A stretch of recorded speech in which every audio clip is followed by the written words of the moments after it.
morning, everyone. Thanks for coming. Please feel free to chat. Don't forget to evaluate the speaker. Better to wait until the end of the talk, then you'll have like better. And please pay attention. Feel free to ask questions, interrupt the speaker. Let's have it interact. Okay, my name is Patel, and I had multiple sequence alignment as my review paper topic, and I have collected like few of the articles, but the one of the article that I was like really engaging with was they were making a better version of MSA as a VC MSA, which I'm gonna talk about today. So let's just get started. So before we start everything, I just wanted to explain what really MSA, like multiple sequence alignment, is. So when we like combine two homologous sequences with each other in alignments, and then try to find out how similar are they to do some research on it, that those all the categories comes under MSA, multiple sequence alignment.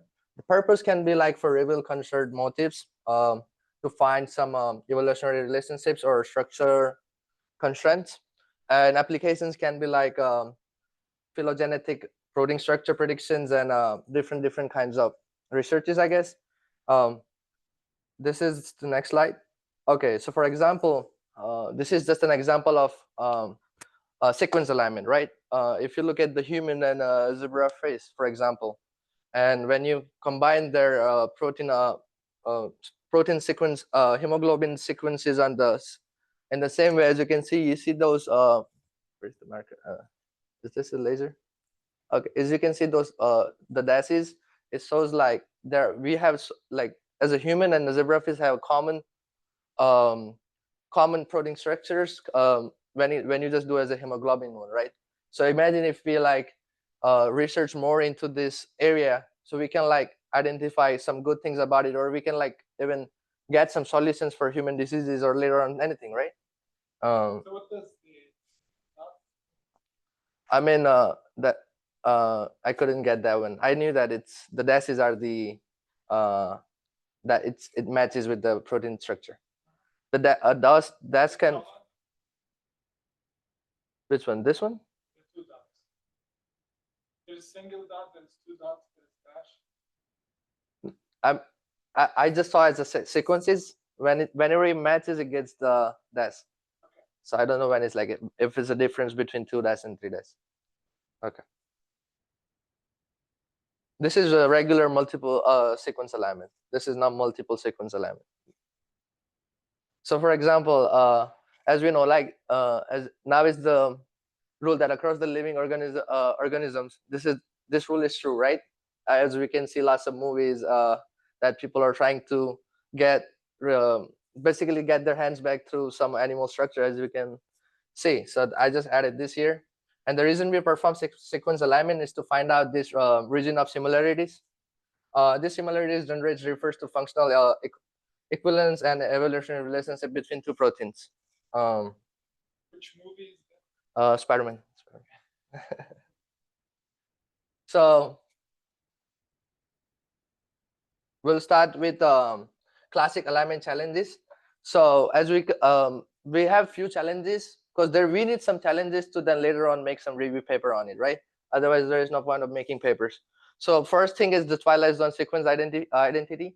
The twilight zone sequence is basically it's a specific zone when the similarity goes under the 30% of the similarity between each proteins.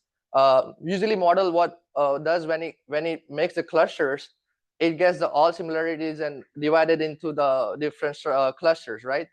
If for example, if two proteins have a similar structure, they're gonna cluster into the one area, and there will be some outliers, especially when it's in the twilight zone. So it does most of the algorithm just remove them to make their data consistently curved or consistently scalable. But this is the method they have shown in the paper, which is going to solve this issue. Scalability to the thousands of diversity sequences, strains, runtime, and memory. So it saves the memory and in a sense, and relies on the hand-tuned substitutes matrix, and it removes the gap penalties, which I'm going to talk about later on. So as you can see, this is the structure of traditional MSA workflow, and this is a VC MSA workflow. So I'm just gonna have some notes here to like talk in detail. So this is the traditional MSA workflow works like, and this is the one they have used in the paper.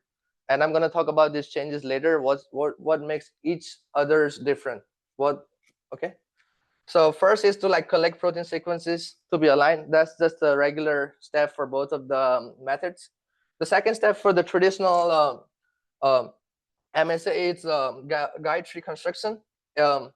So what happens that you use UPGMA, which is a unweighted pair group method with arithmetic mean.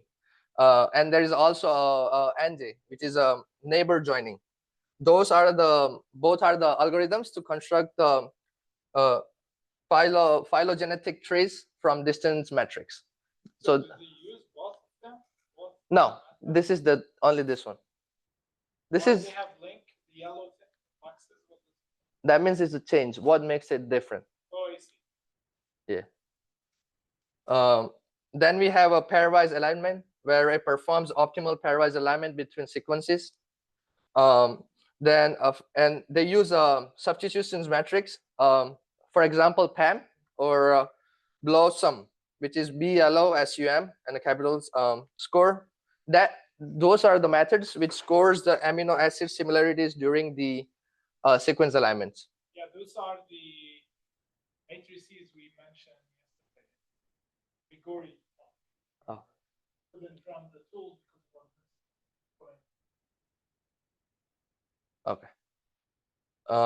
And then we have a gap penalties, which is used to penalize the presence of the gap in alignment, which represent insertion or deletions of the amino acids proteins. Then we have a progressive alignment, which it follows the it combines the pairwise alignment hierarchy alignment like in a hierarchy ways, because each protein structure, for example, there has to be some amino protein structure has to come before the other one, so it makes sure on that, and it applies consistently based scoring. In some methods they use T coffee as that's also a method, and a prop cons. It uses info from pairwise alignment to improve the accuracy of the final multiple alignments. That's just for make it more accurate. I'm there. And then sorry, that was a refinement. I was here. Then there is a refinement which iteratively improve the alignments, and then it outputs the MSA. So that's how the traditional works.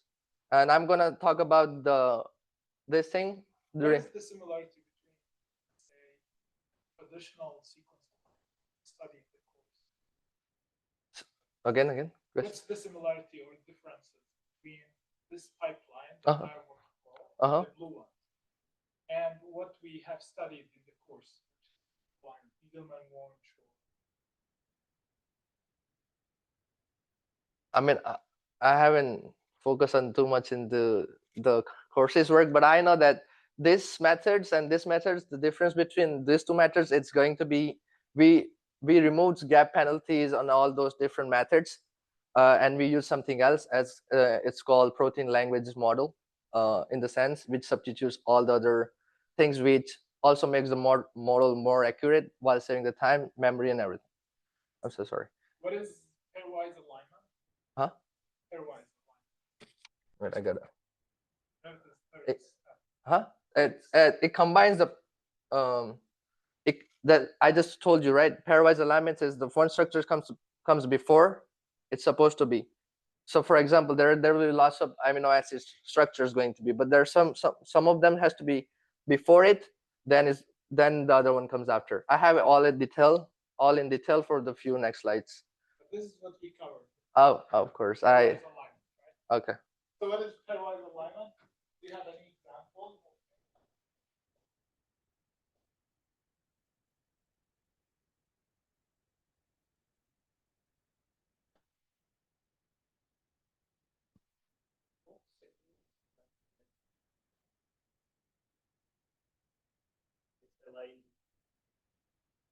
That's one of it.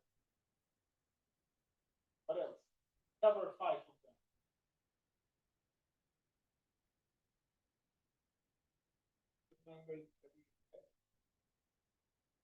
Like fully autonomous sequence alignment methods. Okay. Yeah, WFA. Also GWFA also as well. What else we studied? WFA. What else?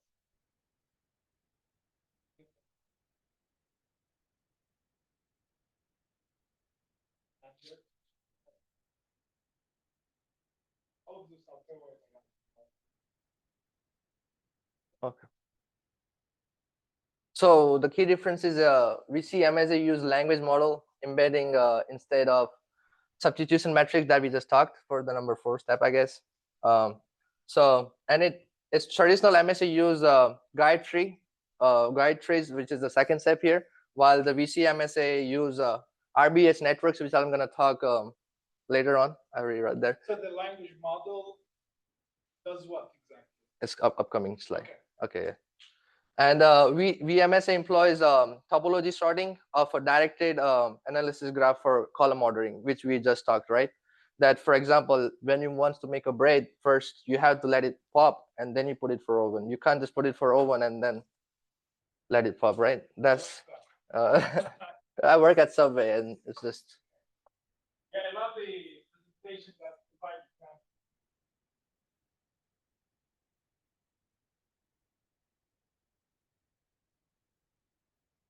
So each column in the alignment represents a position in a sequence.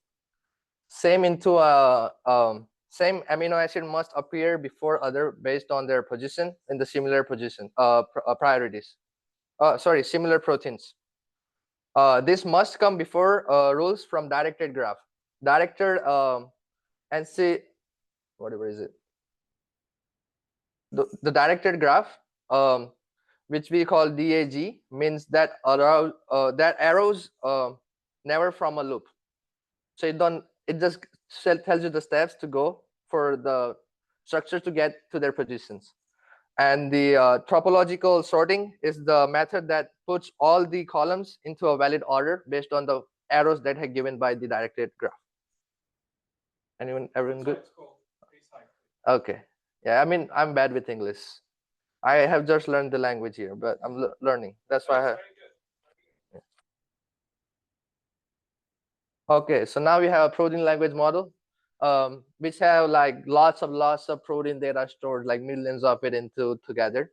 So then when we just use it, it's easier for us to like take it out from.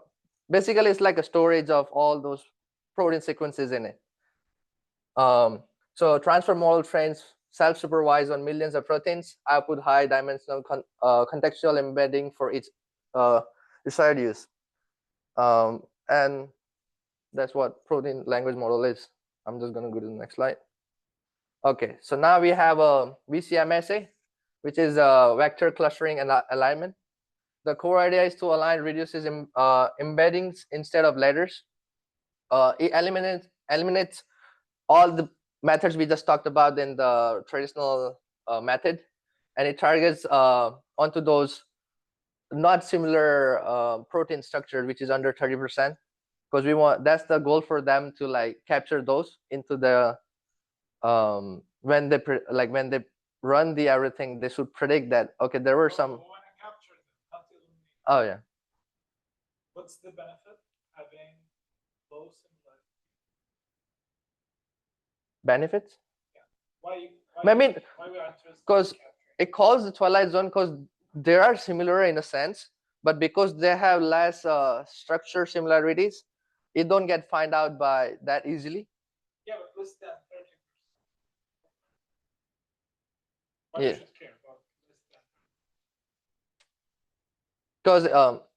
it makes the model more accurate in a sense. Because if you look at it in a sense, it's not that different from the others. Yeah, so it's not that different from others. But there should be some use case where we need to, for example, develop implementation that requires some. There should be some use case. Yeah. Where we are really interested in those similarity proteins. Yeah, I mean, I didn't research on motivation, but if I would have found one reason. So this is going to be the first step. As you can see, it just gets the sequences with here, right? And then it start clustering. First, I'm talking about in here. Okay. So first, it's like protein language model. It's like ChatGPT for our protein structure, like our ChatGPT for probably like what GA algorithms or proteins, basically for the bioinformatics. To get a summary for the whole sequences, we average all the research vectors. So whenever it gets inside it, it creates a sequence of lots of sequences of proteins sequences, which stores as a vectors, which makes kind of like a graph thing, which reduce like so much. It get visualized basically. So it now there is a space and lots of vectors in it. And now since it's just the space in it, we can like find out how similar are they from each other, and then we cluster them. And when we cluster them, if the similar ones are there, it'll just going to be there. And if there is a really outlier ones which doesn't even fit with any other ones, then we like isolated them or remove them. How you represent them? So you think about protein sequence, very long one. You convert it to what? You represent it into what? In the second step. What does we average all the research vectors into one. You average the amino acid itself, the value, or what do you average? No, I mean, I didn't. So this first in A, the figure, this box square. Yeah. This is for single sequence or for multiple sequences? Multiple sequences. Okay, and each dot is one sequence? Yeah. Okay. And then it goes into the dot for one sequence. So think about you have very long protein sequence. No, those are just the regular sequences. It got, I think, because here is the sequence clusters, right? So triangles are the sequences itself. Oh, so the entire box is a sequence. Yeah. Sequence. Right, I had to. Because I see M, C, E, A, G. What are these? Are they the amino acids? Are they labels for sequences? No, this is particularly for amino acids. Yeah, but that box. You cluster what exactly? You cluster multiple sequences of amino acids ones. No, it's the so in the research paper, I have just read the research paper and make those things, and this is one of the slides from research paper. Okay. So it just says that there will be, for example, there is one amino acid structure sequence. Okay. So then there will be multiple of those going to be, right? And then I don't know how they make the average it. So then they combine everything, average one of them, make that one big sequence. So then as a vector. Okay. Yeah. And do they use MSA as part of this similarity? How they cluster them? Or? They use protein language model for that. Okay. Yeah. So probably they extract evidence from those sequences, and each of these dots each of this triangle is a vector now after the first step. Representing one sequence. Yeah. Or multiple. Yeah. Multiples. Yeah. And then there'll be a lots of other ones which are gonna combine it to the vectors ones, and then they cluster the vectors. Yeah, and then for a real life example is they find the best two dancers from each group. For example, there's two teams and they find the two best dancers, and if this dancer accept this one and this dancer accept this one, they make a team out of it, and then they do it again and again and again until they have a good enough parents, I guess. So then they later on make the perfect dance. Like they can like set it up the dance for others. So that's how it. So why we need language models? Why not just like traditional machine learning method like PTA or KME, any of those methods? You can cluster groups based on. I mean, in paper they use that one, so I'm like, I don't know. There should be motivation or reason. Why we should use language? No clue. Being honest, but so then there is step 3 for it says reciprocal best hits, that two reduces that are each other's top similar match across sequences, and it builds the RBS graph as a cluster, high confidence nodes into a guide post as an anchor column. So RBH is a reciprocal best hit, and we see MSA builds a graph where each nodes are residues, and each edges are equals to RBH links, which is the strong matches that we were gathering. And this group's called a guidepost in a technical term, which is reliable anchor points used to align sequences. The example I gave, the dance one. And then we have the last few steps, which just do column orders through like, so it builds direct. We talked about those steps before as well when I talked about the build direct and insight click graph. I can't pronounce that word, but on the guidepost based on the reduce order, and a topological sort gives the column order, and then step F and G is basically like limits the search to region between neighboring guideposts, and intermittently add columns or extend exiting ones until all reduce placed means, and then we'll get the perfect MSA and the outliers. I see. Is there any limit on the number of matches? I have the numbers. I have numbers. Yes, sir. So I have used 562 pairs of aligned proteins from a homostrap database, which is applied to MNC, and which is the maximum neighborhood of like component matching. And then it filterized 20 cold soaks protein. Cold soaks as in like it's a multifunctional RNA DNA binding proteins characterized by the presence of one or more cold soak domains. And it represents clustering use principal component analysis. This is just like a regular principle. That's my technical approach was, and those are some results. Is yours? Or no, papers.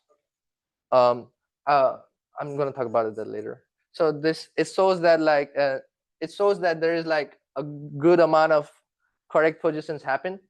So it's like it says like it's more than 75% of correct positions identified by like our RBH after the minimum whatever we use in the last slide. It's called minimum neighborhood component matching. Filtering, alignment accuracy remains strong. So before it was that strong, where we were not focusing on those less than 30% of the protein sequences were not that really similar with others. But after we use this whole process, now we can identify more than 75% of them.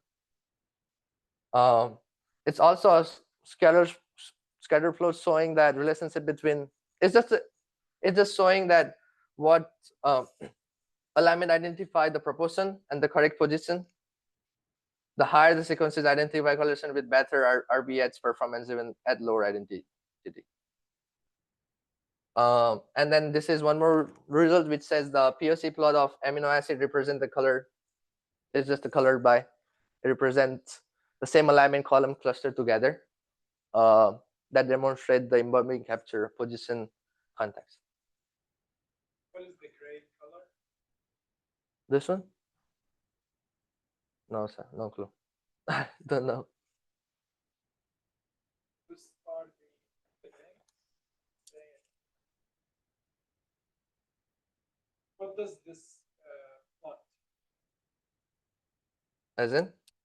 What is it? What is it? Explain what is the x-axis, the y-axis? 1 second. I mean,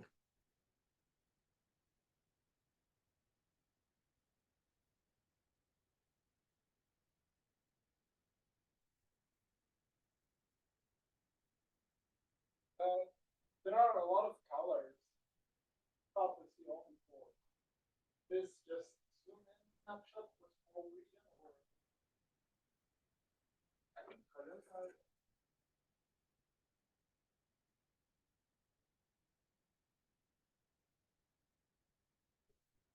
are the PC is the principal components 2 and 3 for amino acids vector representation. okay. It's called the PC. But how many clusters? Colors? 4. Are they 2, 4? 4. Where are they? Those are 4 clusters. No? Where are they? What are the boundaries?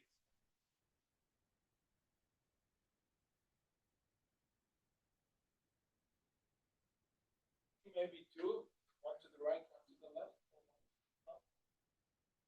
4.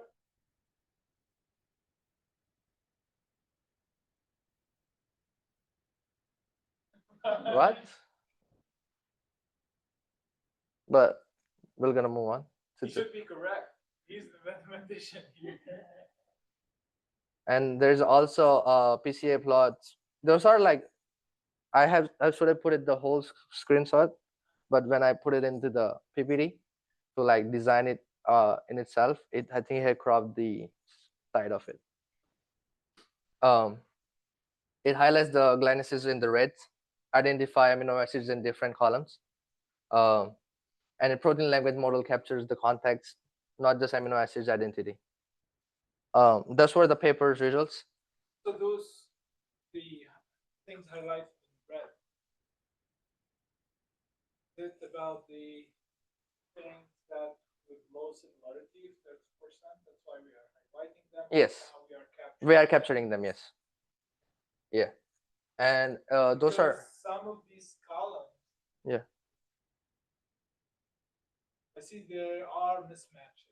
For example, the third or fourth from left side. Yeah. You see this column has a lot of mismatches. Not like bold Yeah. red. It's not complete line of red. Likewise with the next column, there are mismatches. There are gaps. Yes. Gray zone. Okay. Yes. And those are the advantages for 2 different methods. So is using language model, is it only to solve the issue with the 30% or to improve everything overall? Overall improvements while solving the other issues at the same time. Because before you couldn't find those 30% when you typically go for traditional methods. So then when you use this kind of methods, you all solve the you solve those proteins you were not able to capture it before, and it can also increase your accuracy for finding those at the spot. Yeah. Please make sure you include in the report. Yeah. Why we should care about it. Okay. Yeah, I'll make sure. Okay. And we talked during the whole presentation. We had talked about this and this. I don't need to mention it. It's just here. How about execution time? The speed. Generally faster. Yeah, it makes sense. Over. Because when you go for iterations, and Did you run any of these tools? I have run it, but it's the same thing. Like I haven't checked it with different. What do you mean? It's not like I haven't tried different. Data? Yeah, or not even different tools. So that's my next slide is about that I'm gonna say, which is still pending. I have run the same thing with the same tools, but for comparison I need something else. But I think I had 2 days to work on it, and I'll make sure to put that into my report. Hopefully one day at least, because I had continuously presentation exams were going on. I couldn't catch on it, but you can ask any questions if you want. But issue in the experimental results? Couldn't get some data, or Yeah, and couldn't run the tool? so the tool was so it was giving me the same thing, and I had to use the So R. you No, I get the couldn't. exact same result. Yeah, I mean it's showing me the same graph, but it's not. They already did that thing. Why should I? I need something else. Yeah, but you could have any protein sequence. You could build your own. You could have dummy protein. Yeah, but no, I have also some other articles which have some. So the other article is about they have used some different I'll just say it. There were some different articles which talks about like differentiable Smith Waterman's methods, which had good amount of data in different methods, which I was working on. But then No, don't run another method. yeah, Run the which I was focusing on that. If you run Smith Waterman for MSA, good luck having the results. You might need 1 week to get the results. Yeah, so Really slow. yeah, that's the issue I got stuck on. Don't do that. Because I didn't know which article to pick, and I have picked those for few articles together. That's good that you picked it. Now focus on those. Yeah, that's what I'm Just doing. pick one of them. Uh-huh. Try to run the tool. Works well. It's okay to regenerate the exact same plots, same results. But then there's no point of showing. No, that's very nice. It means the author did a really great job. Give you a lot of comments, a lot of instructions on how to rerun their tool. That's something nice. We appreciate that. Everything is reproducible. Yeah. Okay? That's the first stage. Yeah. Now you have solid stage that you're standing on top of, right? Yes. Now next step is just to play with the input data. Yeah. What if I change now the protein, make it with 10% or something? Yeah. Just like 10% of the entire sequence, similar to the next 10. Okay. What will happen with the result? Yeah. Gotta Still check. capturing this alignment or just totally ignore it? Okay. Now with 100% of similarity, what will happen? Still capturing that? How about 50%? This will be like interesting try and error approach. Cool. Okay. Right? Yeah. Plus, Why are like LLM? Mentioned like both similarity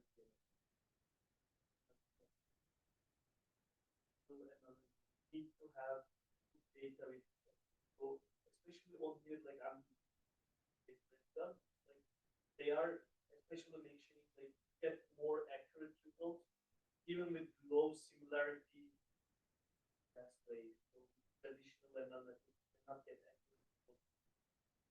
High similarity amino acids, yes, you can get it, but with low similarity amino acids. So okay, that's nice. But do they have any proof with traditional method? Did they show No, that those are lacking good results or performing really bad? though they didn't talk about the traditional method. They just said it's in there. I had to search up the traditional method by myself. So they didn't provide any traditional methods, or this is the typical methods. Yeah, then this is really strong claim. All previous methods are bad. Ours is bad. No one says that. I mean, they have done this, and we are. And you have to show that. Others, I haven't went through the paper. I was just reading that. I don't know. Yeah, maybe they are showing those results. You missed this part.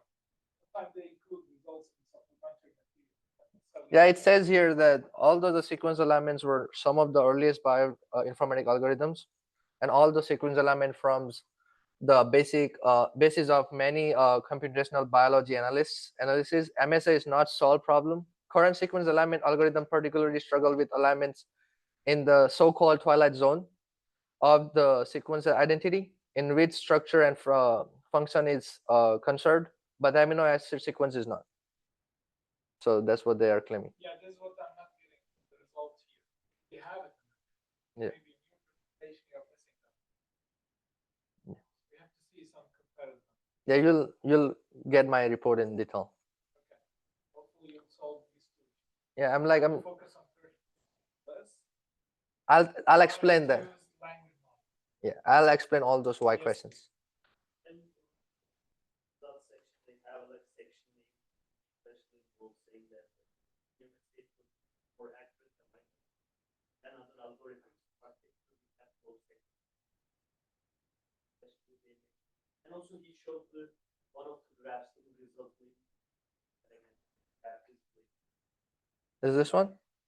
go to that. Go back. Yeah. So like they say for this figure. Anyway. Right. Oh, not this one. Oh yeah. In the next It's this one. on here, but in the paper they have this comparisons with other algorithms. Yeah, this is what. Yeah. Right? I'll make sure.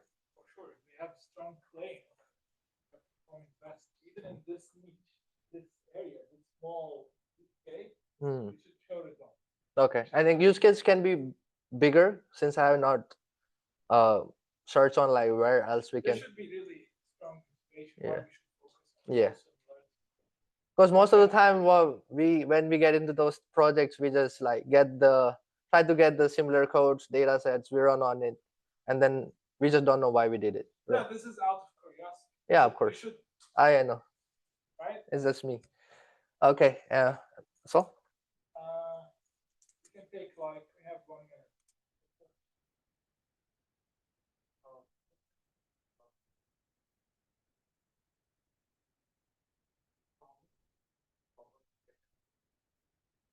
like maximum amount, there's no like. I mean, it then it more goes on the timing, I guess. It's not really about here. They use like 562 pairs, but I don't think so. It's the number thing. Like the more amount of sequences you're gonna have is gonna take more time to run it and predict it that there is a protein structure in the twilight zone that we predicted here. But can be depends how large it is, and I don't think like it shouldn't be a the accuracy number should have stayed it's in a specific range, but other than that, the runtime might increase. Other than the RAM might increase, but no, nothing else.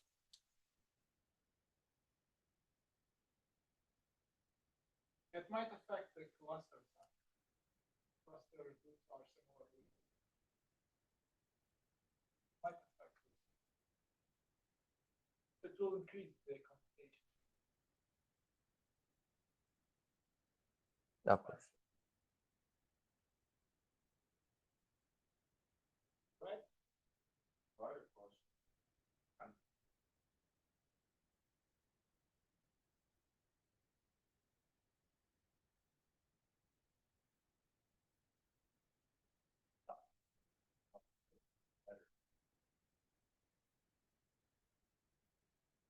Those are like those are the sequences later in this in a everyone like I mean for us we have studied those represent numbers, right? Some when I came to the class before, those represent number, but here's a different thing. Here just it's every proteins have different um, numbers and they represent in the letters, I guess.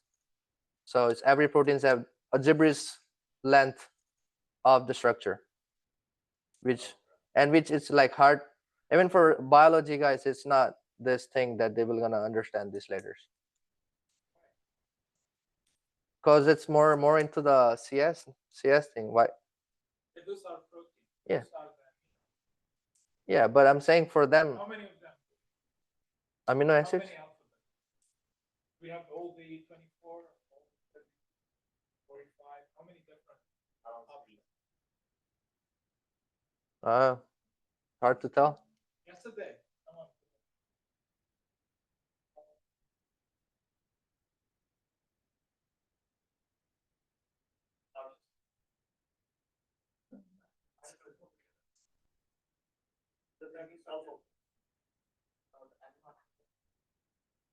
Yeah. Represent their number. How many? How many emails? Oh, 20. There's 10 or 20 of them. 20 characters. 20 characters. But this is chemical molecule. yeah. But this is not the amino acid ones, right? What are these? This is the hemoglobin of humans and the zebrafish. Okay. Yeah, it's not amino acid. This is just an example of telling what really sequence alignment can impact on the real world, or can put the impact on it. So this is not protein. No, it's hemoglobin. What's This is the structure? 3D structure? no, that's just the image. It's just like showing as an image. It's not a structure. Okay. This was my motivation thing, but I wanted to put it in a picture ways instead of just writing in there and talking about what motivation is. Because when we visualize it more in the senses, we capture more than what is written. Because if I'm just gonna read it here, what motivation is, no one's gonna read it, and no point. Okay. Any other question?